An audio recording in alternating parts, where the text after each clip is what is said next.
চলো স্টার্ট করে দাও। স্টার্ট হয়ে গেছে? আরে বোর্ডটা মুছতে দে বোকা। চলো ইনকাম ট্যাক্সের জন্য সেকেন্ড ক্লাসে যেটা শিখলাম, একদম ফার্স্ট ক্লাসে শিখেছিলাম we have 5 incomes, 5 heads of income. আমি বলেছি ইনকাম ট্যাক্সের আরেকটা নাম হচ্ছে পঞ্চানন বাবা। কি বললাম? কেন?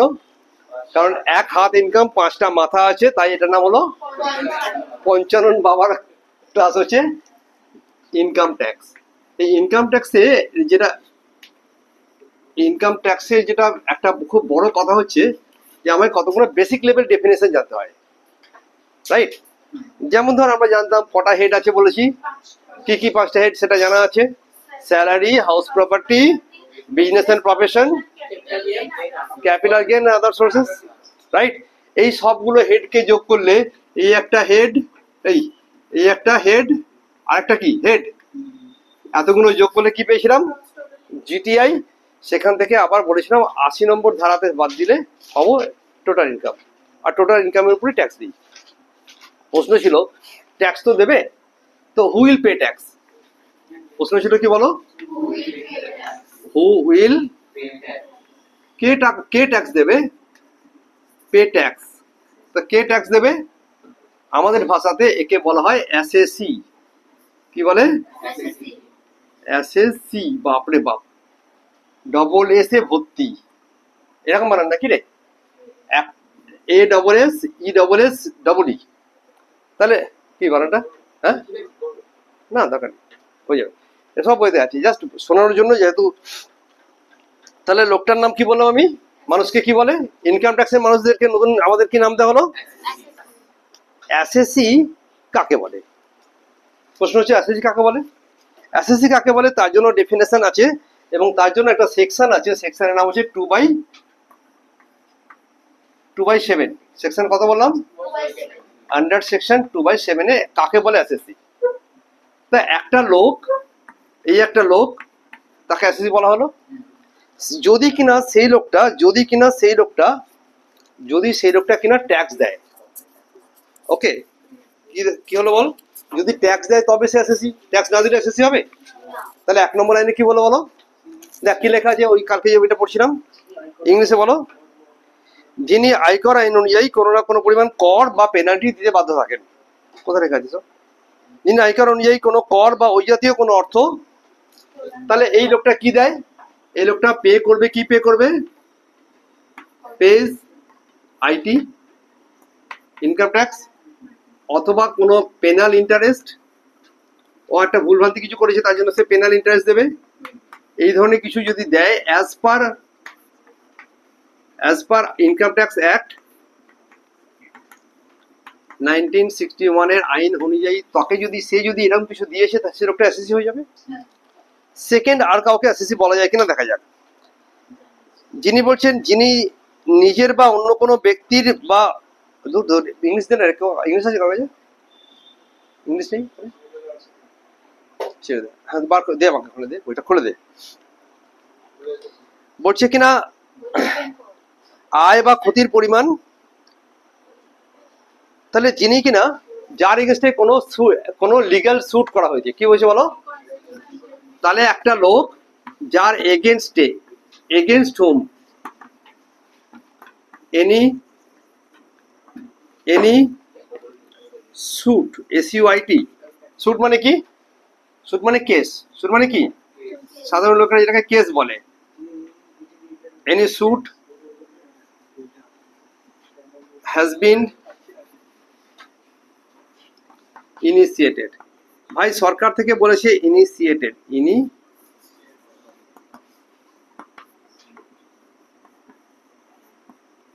আমার কাছে আমার এগেনস্টে কোনো কেস করেছে।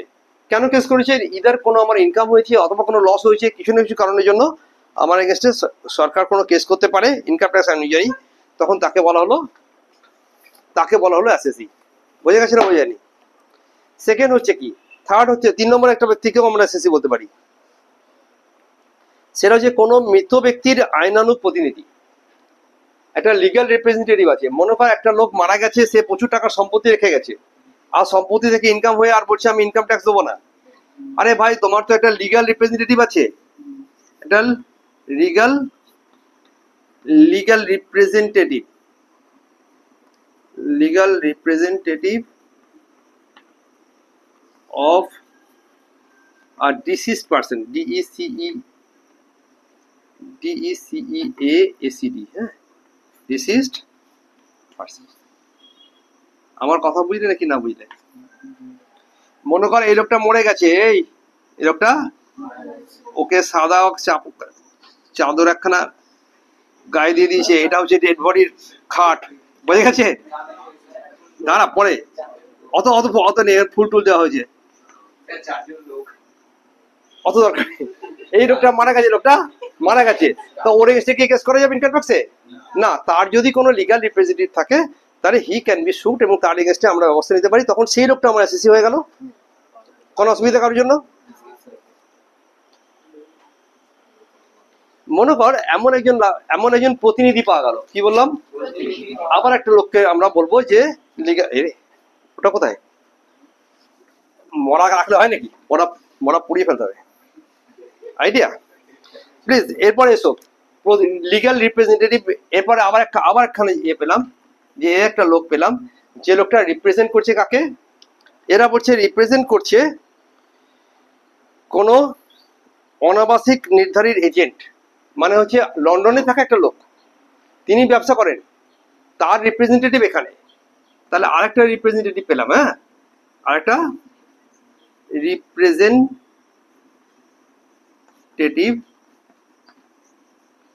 অফ, কি বললাম, নন রেসিডেন্ট, কোন একটা নন রেসিডেন্ট পার্সন আছে, বিদেশে থাকে, সৌদি আরবিয়ে থাকে, তার একটা এজেন্ট এখানে নিয়োগ করেছে, non resident representative agent of আর নন রেসিডেন্ট ইন্ডিয়ান, তারা একটু ভালো বোঝা গেল। অথবা মনে কর কোন একজন মাইনর আছে, মাইনর মানে কি, তোদের কারোর এখন 18 বছর হয়নি তো, তোদের প্রচুর টাকা ইনকাম আছে, ইনকাম হতে পারে তো, মাইনর ইনকাম হতে পারে তো। তুই মনে কর দারুণ ভালো ইউটিউবে কিছু একটা করেছিস, কীর্তন করেছিস, বাবা বাচ্চা ছেলে মেয়েগুলোকে দিয়ে কীর্তন করিয়ে কত ইনকাম করছে রে, তো ওর ইনকামটার জন্য ইনকাম ট্যাক্স বলছে ও তো এখনো পার্সেন্টই হয়নি, তাহলে ও তো এসএসসি হলো না, তাহলে কি এসএসসি হবে? তার যে লিগ্যাল গার্জিয়ান আছে, তার যে প্রতিনিধি থাকবে, এজেন্ট থাকবে, তাকে তখন আমরা বলবো। তাহলে মাইনরের জন্য হতে পারে। মনে কর একজন খুব পাগল আছে, উন্মাদ ব্যক্তি ভারতবর্ষের আইন অনুযায়ী পার্সন হিসেবে গণ্য হতে পারবে না। তার যদি মাথার মানে ইনসেন পার্সন হয়, তাহলে কি বললাম বল, ইনসেন মানে কি, উন্মাদ, পাগল, মেন্টালি রিটার্ডেড, তার যে রিপ্রেজেন্টেটিভ এজেন্ট থাকবে, সে লোকটা এজেন্ট হতে পারে। আমার কথা বোঝা যাচ্ছে একদম?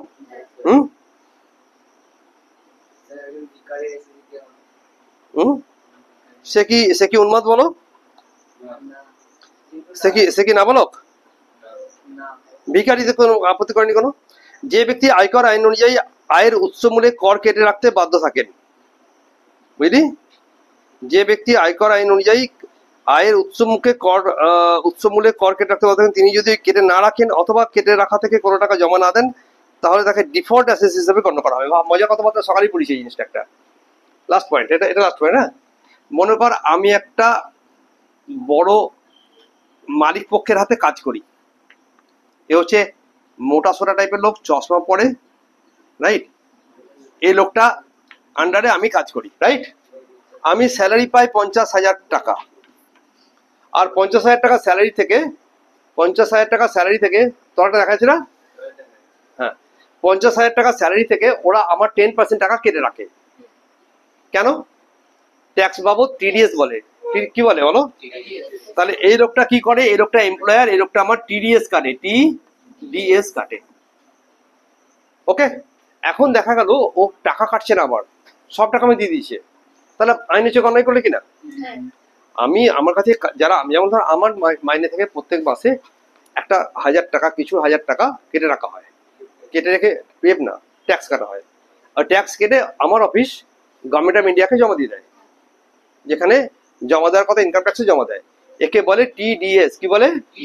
মানে ট্যাক্স ডিডাক্টেড অ্যাট সোর্স। মানে জোরে বলো, ট্যাক্স ডিডাক্টেড অ্যাট সোর্স, মানে হাতেই টাকা কেটে আমাকে দেবে। এই লোকটা একটা অন্যায় করলো, তাহলে টিডিএস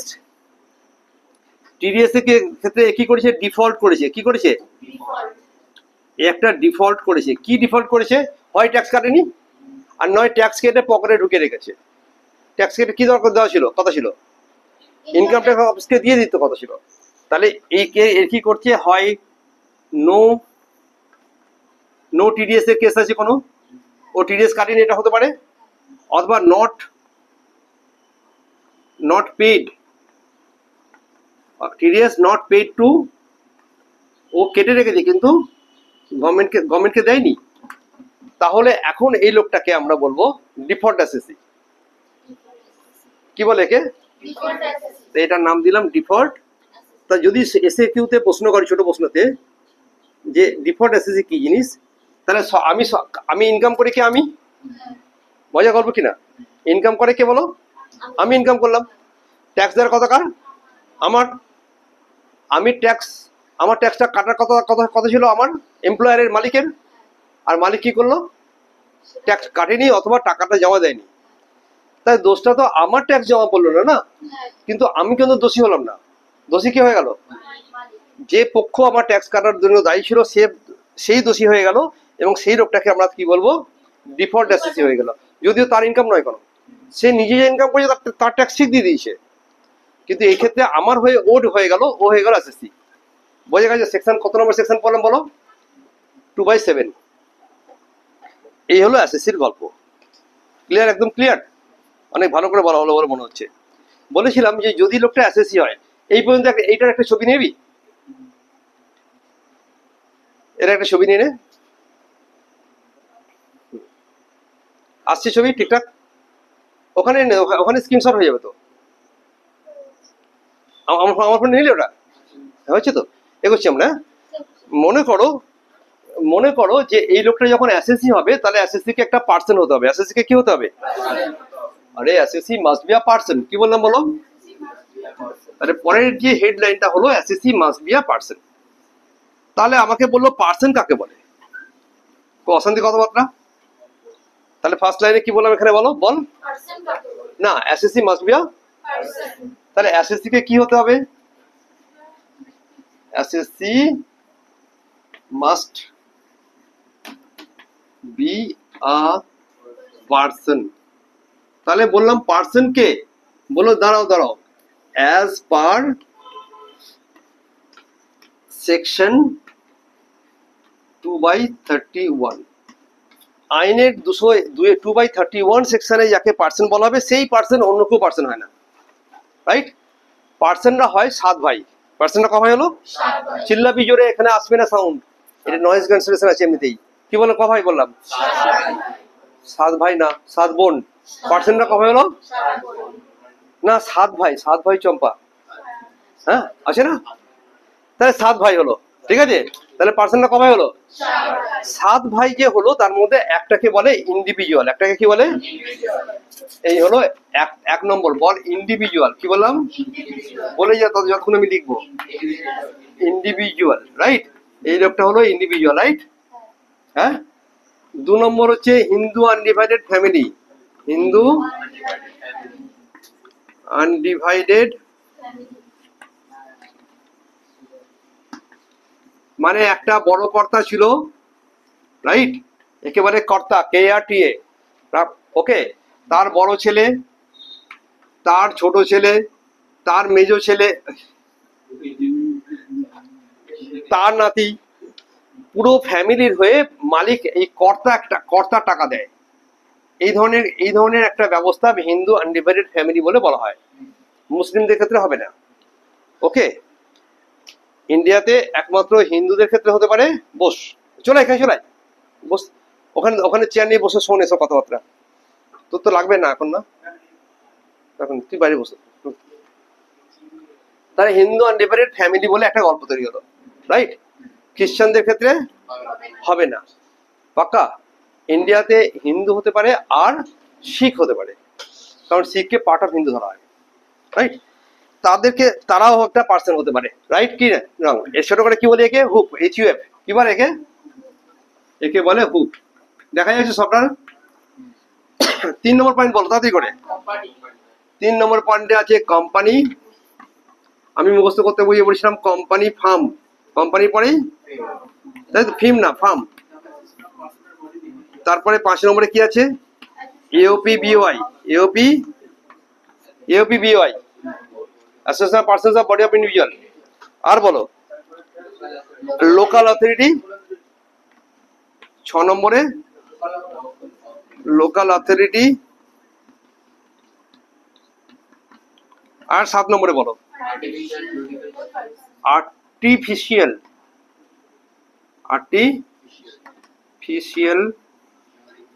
জুরিডিক্যাল।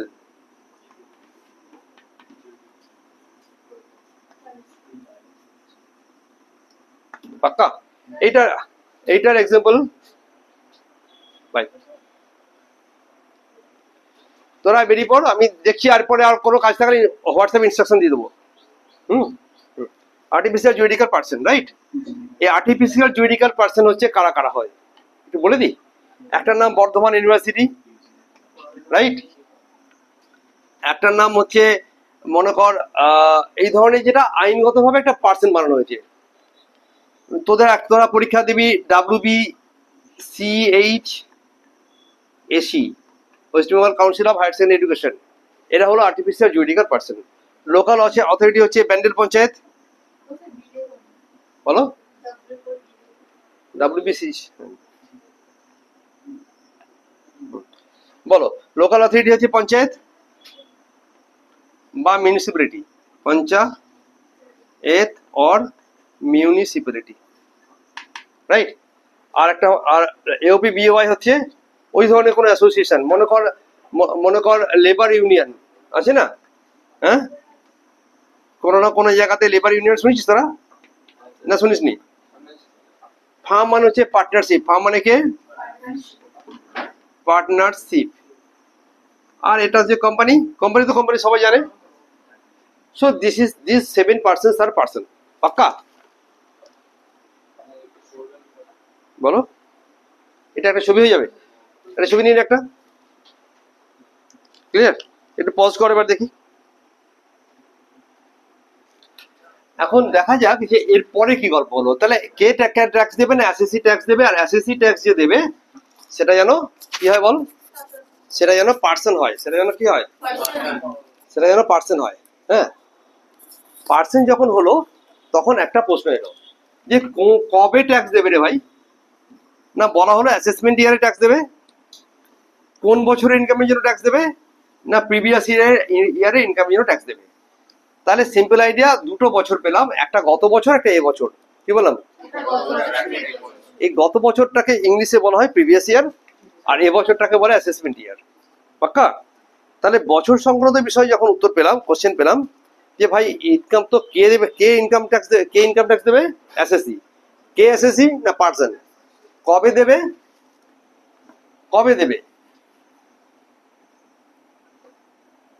মানে কবে যখন দেবে এটাকে যদি বলি ইন হুইচ ইয়ার, কবে ভাই ট্যাক্স দেবে? তো বললো শোনো, একটা বছর করো ইনকাম ইয়ার, একটা হলো কি ইনকাম ইয়ার যে বছরে আমি ইনকাম করব, আর একটাকে বলা হলো ট্যাক্স ইয়ার, যখন আমি ট্যাক্স পে করব। দুটো বছর পেলাম। তাহলে বছরটা কবে হলো? একটা ইনকাম ইয়ারকে অ্যাকাউন্ট ইনকাম ট্যাক্সের ভাষায় বলা হয় প্রিভিয়াস ইয়ার। কি বলে? আর ট্যাক্স ইয়ারকে ইনকাম ট্যাক্সের ভাষায় কি বলে? অ্যাসেসমেন্ট ইয়ার। একদম ক্লিয়ার যেরকম বললাম। তাহলে ভাই আমি এবছরে যে ইনকামটা করছি সেটা পরের বছর ট্যাক্স দেবো। ঘুরিয়ে বলি, ঘুরিয়ে আমি কি বলবো? গত বছর যে ইনকাম করেছিলাম সেটা আমি এবছর ট্যাক্স দেবো।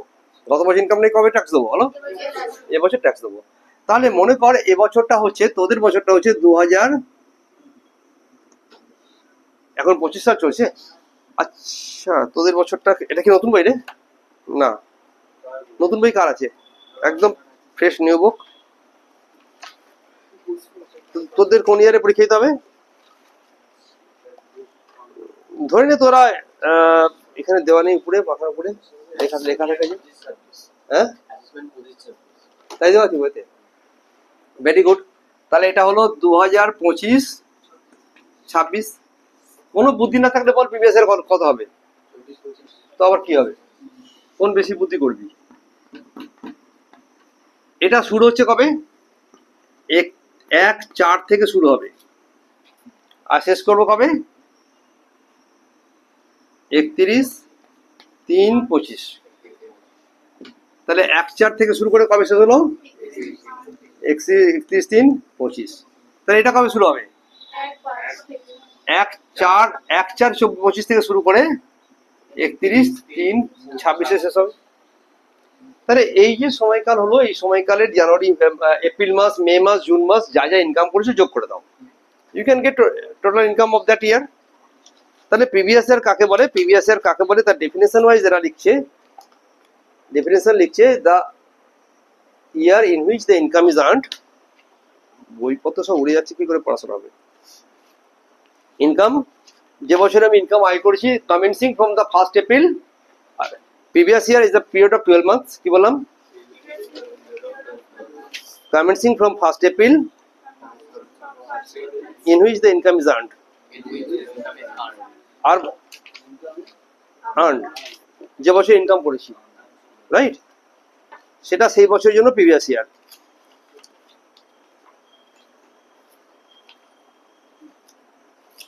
জব বাবা।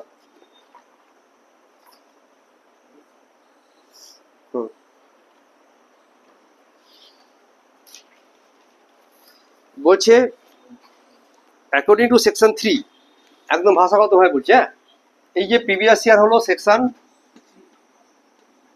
3, আন্ডার সেকশন 3 এরা বলছে according to section 3 of income tax 1961, previous year means a period of 12 month. কি বললাম?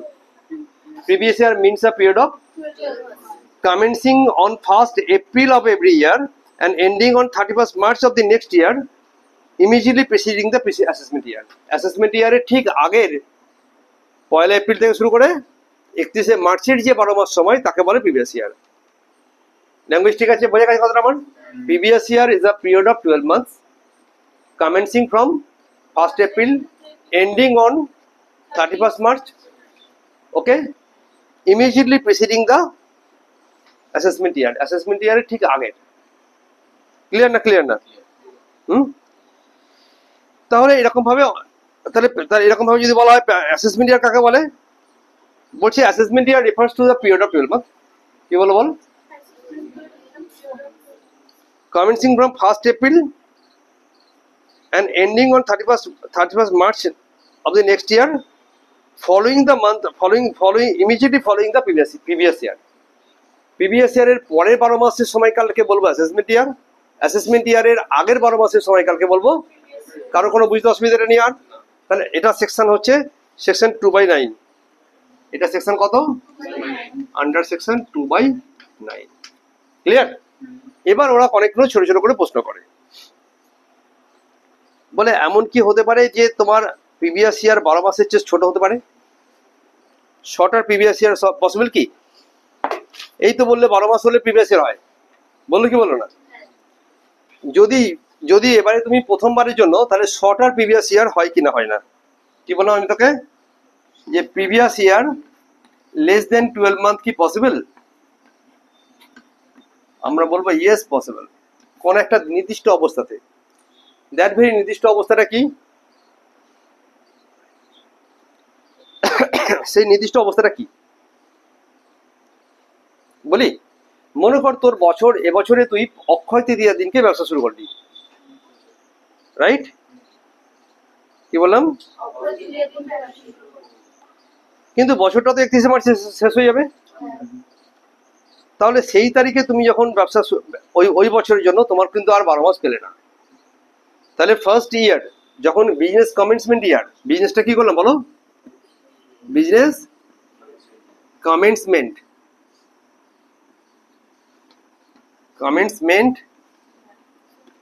ডেট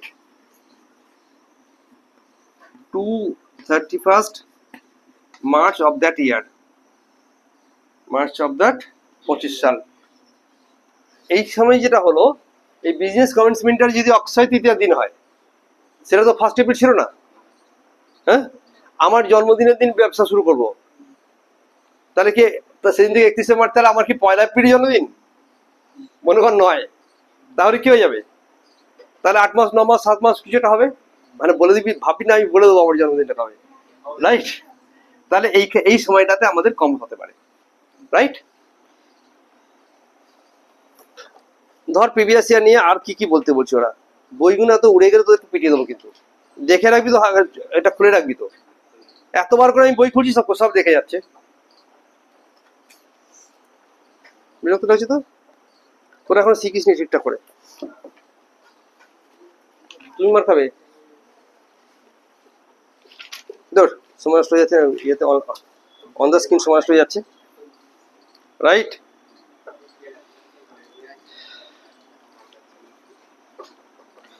বলেছে যে এছাড়া এখনকার পদ্ধতি অনুযায়ী সবসময় কিন্তু তোমাকে কিন্তু একটাই প্রিভিয়াস ইয়ার ইউনিফর্মলি মেনটেন করতে হবে। সবগুলোই 1 এপ্রিল থেকে শুরু করে কবে শেষ করতে হবে? 31 মার্চে শেষ করতে হবে, রাইট? তাহলে বলছি যে কম সময়ের জন্য যদি হতে পারে, তাহলে এমন একটা সিচুয়েশন বলো যেখানে বেশি সময়ের জন্য হয়ে গেল, 12 মাসের থেকে বেশি 13 মাস হয়ে গেল প্রিভিয়াস ইয়ার। এরা বলছে নট পসিবল, কোনোভাবেই। তুমি 12 মাসের বেশি করা যাবে না, কিন্তু 12 মাসের কম হতে পারে। এছাড়া আরো একটা গল্প আছে যে প্রিভিয়াস ইয়ার অ্যাসেসমেন্ট ইয়ার কি কোনো সময় সমান হতে পারে?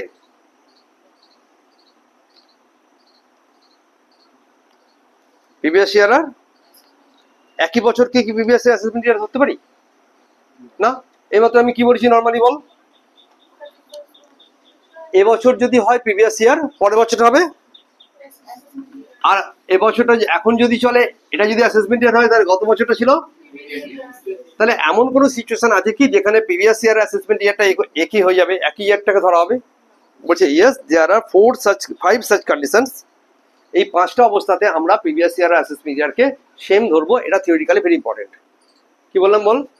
এরা বলছে when previous year and assessment year, when previous year income of the previous year is assessed in the same year, তার মানে কখন income of the PY is assessed, ওইটাই ট্যাক্স দেবে তখনই assessed in that previous year। যে বছর আয় করেছো সে বছর ট্যাক্স দিয়ে বাড়ি যাও ইন দ্যাট প্রিভিয়াস ইয়ার। এরকম কোনো কন্ডিশন আছে কিনা? 1 নম্বর কন্ডিশন বলি, এটা বলে ভিডিও বন্ধ করবে। এটা ক্লিয়ার লাগছে? কারো কোনো অসুবিধা লাগছে এখনো পর্যন্ত? বলছে যদি কোনো নন রেসিডেন্ট জাহাজ ব্যবসা থেকে ইনকাম হয়, নন রেসিডেন্ট কি বললাম অনুজ?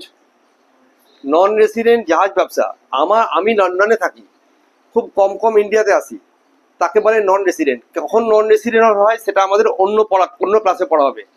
তাহলে নন রেসিডেন্ট জাহাজ ব্যবসা কি বললাম বল? তাহলে আমার 1 নম্বর কন্ডিশন হচ্ছে নন রেসিডেন্ট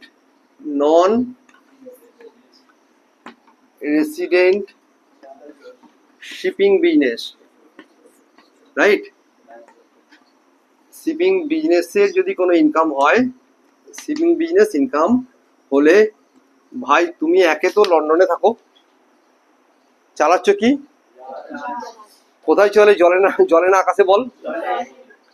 নিয়ে উড়ে গেলে, যা ইনকাম করে গেলে, বলে পরের বছর ট্যাক্স দেবো, আর ওই জাহাজ আর ফিরলো না, ফালতু কেস খাবো কিনা? সরকার বলছে তুমি যে বছরে ইনকাম করেছো সে বছর ট্যাক্স দিয়ে বাড়ি যাও। আইন গল্প করেছি কিনা? এত নম্বর ধারা বলে আরো বাড়াবাড়ি করেছে, দরকার নেই তোর। আমি ভিডিও নিচ করার জন্য বলতে পারি ভাই এটা হলো 172 নম্বর ধারা, বাট তোর পক্ষে মনে রাখা সম্ভব না। তো এইটুকুই মনে রাখ, যে সমস্ত নির্ধারিত বর্তমান বছরে ভারত ছেড়ে চলে গেছেন, who left India, বুঝলি, and for permanent intention to live abroad, মনে কর আমি মনে করলাম আমি আর ইন্ডিয়াতে থাকবো না, আমি লন্ডন চলে যাচ্ছি, পাক্কা? যিনি যিনি পাকাপাকি ভাবে ভারতবর্ষ থেকে বাইরে চলে যাচ্ছেন তেমন কোনো ব্যক্তি এখানে ট্যাক্সটা মিটিয়ে যা, না হলে কি আটকে দেবে, একদম পাসপোর্ট আটকে দেবে। পাক্কা? তাহলে এরা বলছে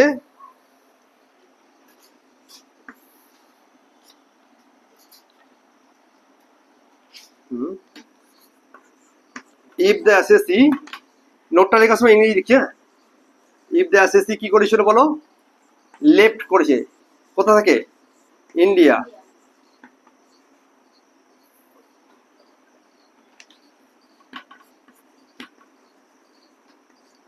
without an intention to return back। ভাই আমি আর ভারতবর্ষে ফিরবো না বলতে বলতে যাচ্ছে, তখন তখন নির্মলা সীতারামনজি কি বললেন, ট্যাক্স দিয়ে যা, ট্যাক্স দিয়ে যা, না হলে ফরেন মিনিস্ট্রিকে বলে দেবো যেন তোমাকে পাসপোর্ট আটকে দেয়, ভিসা আটকে দিল। যদি কোনো ব্যক্তি বা ওই রকম সংগঠন আইন অনুযায়ী সৃষ্টি হয় এবং কৃত্রিম ব্যক্তি, 3 নম্বর, এইসব বাংলা পড়ে আমার মাথা খারাপ হয়ে যাচ্ছে, সাপোর্ট সিস্টেম পাচ্ছি না কোনো জায়গায়। পৌঁছতে এখানে এই ধরনের প্রিভিয়াস ইয়ারে দেখ, কথা হবে না এখন, কথা হবে না। নির্ধারণ আবাসিক, রাশিয়াতে পাসপোর্ট লাগানো কে বলে তোকে, জানিস? গুগল আছে তোর কাছে? তোদের ফোনে গুগল আছে? বলছি রাশিয়াতে পাসপোর্ট লাগানো, বলো।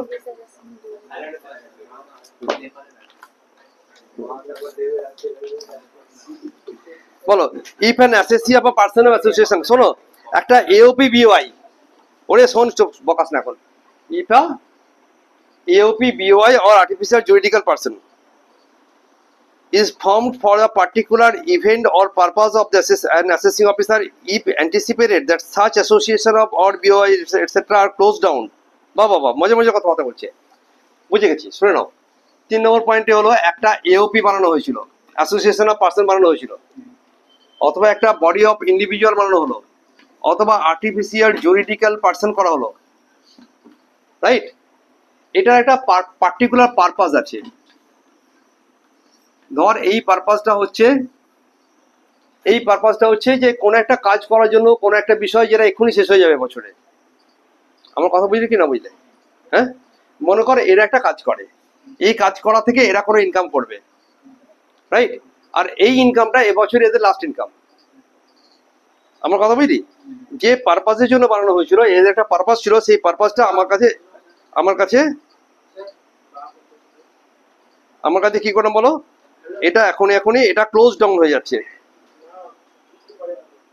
এই ধরনের জিনিসগুলো এবছরে ক্লোজ ডাউন হয়ে গেল। কি হয়েছে বল, এবছর এটা বন্ধ হয়ে যাবে। তাহলে এই লোকগুলোর জন্য যে ইনকামটা হবে, এটা তো পার্সেন্ট, তো এই ইনকামটা ওই বছরই ট্যাক্সেবল হবে। ওকে, আরো মজার গল্প আছে, বলেছে লাস্ট 2টো পয়েন্ট বলে এইটা শেষ করবো। Income of the assessee who transfer property to evade tax. আমার কাছে অনেক টাকার সম্পত্তি আছে, রাইট? আমি মনে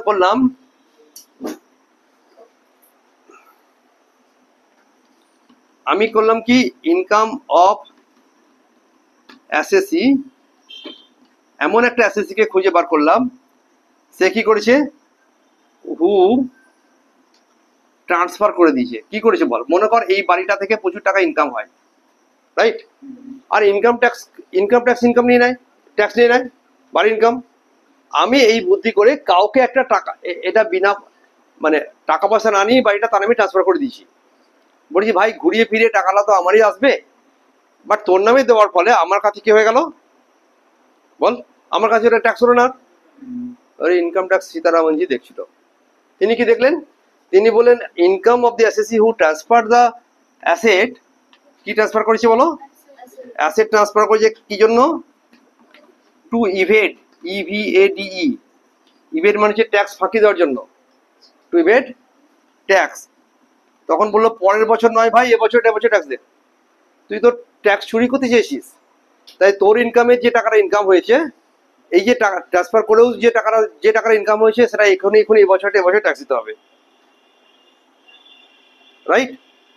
আর লাস্ট পয়েন্ট, মনে কর আমার ব্যবসা বন্ধ হয়ে যাচ্ছে, একটা ক্লোজ ব্যবসা ছিল, কি বললাম, একটা ব্যবসা বন্ধ হয়ে গেছে, তাহলে বন্ধ ব্যবসাতে কি ইনকাম হয়? সাধারণভাবে নয়। কিন্তু মনে কর 2 বছর 3 বছর আগে ব্যবসা বন্ধ হয়ে গেছে, এবছর ইনকাম পেতে পারি কি পারি না কোনোভাবে? কোন একটা পাওনা ছিল সেই টাকাটা পেতে পারি না পারি না? তাহলে income of a close business, income earn from the business which has been discontinued, right? তাহলে ইনকাম